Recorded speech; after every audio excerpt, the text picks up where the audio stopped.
ప్రభువునందు ప్రియులకు క్రీస్తు యేసు వారి ఘనమైన నామములు శుభములు తెలియజేయుచున్నాం. ఈ దినము హెబ్రోన్ క్యాలెండర్ వాగ్దానము. కన్నీళ్లు విడుచుచు విత్తువారు సంతోష గానముతో పంటను కోసెదరు.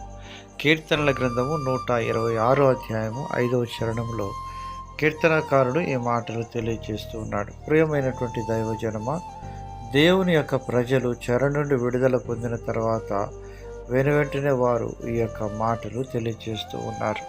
ప్రియులారా, దేవుని యొక్క దాసులు వారి యొక్క జీవితంలో దేవుని యొక్క పరిచర్యకు ఆటంకపరిచే వారిని బట్టి కావచ్చు, దేవుని యొక్క సన్నిధిలో కొంతమంది తమ హృదయాలు కఠినపరుచుకున్న విధానాన్ని బట్టి కావచ్చు, కొంతమంది పాపంలోనే పడి చెడిపోయేటువంటి వారిని, నశించిపోతున్నటువంటి వారిని చూసినప్పుడు దైవ సేవకులైనటువంటి వారు కన్నీళ్లు విడిచి ప్రార్థించేవారుగా ఉంటారు. అంత మాత్రమే కాకుండా వారు దేవాన్ని పరిచర్య మేము చేయవలసిన విధానంలో చేయటం లేదు, మేము అనేక విషయాల్లో జారిపోతున్నాము, తప్పిపోతున్నాము అన్నట్లుగా వారిని గురించి వారు పశ్చాత్తాపడి దేవుని సన్నిధిలో కన్నీళ్లు విడిచేవారుగా ఉంటున్నారు.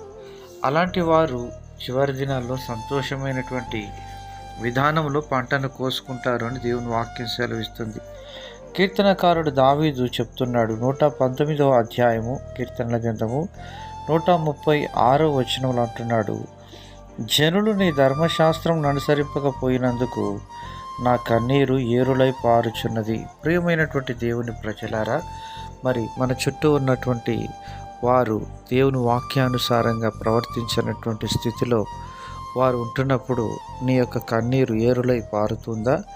అలాగన మనం కన్నీరు విడిచినప్పుడు సంతోష గానములతో పనులు మోసుకొని వచ్చే వారంగా ఉంటాం. అనగా కన్నీటి ప్రార్థన దేవుడు చూస్తూ ఉన్నాడు. 2వ రాజుల గ్రంథం 20వ అధ్యాయం 3వ వచనంలో హిజ్కియా కన్నీరు విడిచి ప్రార్థన చేసినప్పుడు దేవుడు ఆయన ప్రార్థన విన్నాడు. 5వ చరణంలో అంటున్నాడు, 2వ రాజులు 25వ వచనంలో దేవుడు హిజ్కియా కన్నీళ్లు విడిచుట చూచెను అన్నాడు. ఈరోజు నీ కన్నీళ్లు ఎవరు చూడడం లేదనుకుంటున్నావు, కానీ నీ కన్నీళ్లు చూచే 2 కన్నులు ఉన్నాయి. ఆయనే ప్రభువైన యేసుక్రీస్తు వారు. ప్రియమైనటువంటి దేవుని ప్రజలారా, నీవు కన్నీళ్లు విడిచినప్పుడు ఆయన నీ కన్నీళ్లను చూచి నీకు ప్రతిఫలం ఇచ్చే దేవుడుగా ఉంటున్నాడు. ఆనాడు హన్నా కన్నీళ్లను చూచినాడు, దేవుడు సమూయేలును ఇచ్చినాడు. హాగరు కన్నీళ్లను చూచినాడు, దేవుడు హాగరు కుమారుని బ్రతికించి అరణ్యంలో నీటి ఊటను చూపించినాడు. ప్రియమైనటువంటి దేవుని ప్రజలారా, దేవుడు ఐగుప్తులో ఇశ్రాయేలు కన్నీళ్లను చూసినాడు, మోషేను పంపించినాడు. ఈరోజు నీ కన్నీళ్లను చూచి నీకు రక్షకుడైన యేసు ప్రభువును పంపించి నిన్ను విడిపించనై ఉంటున్నాడు. అలాగన ప్రభువు నీకు సహాయం చేయునుగాక.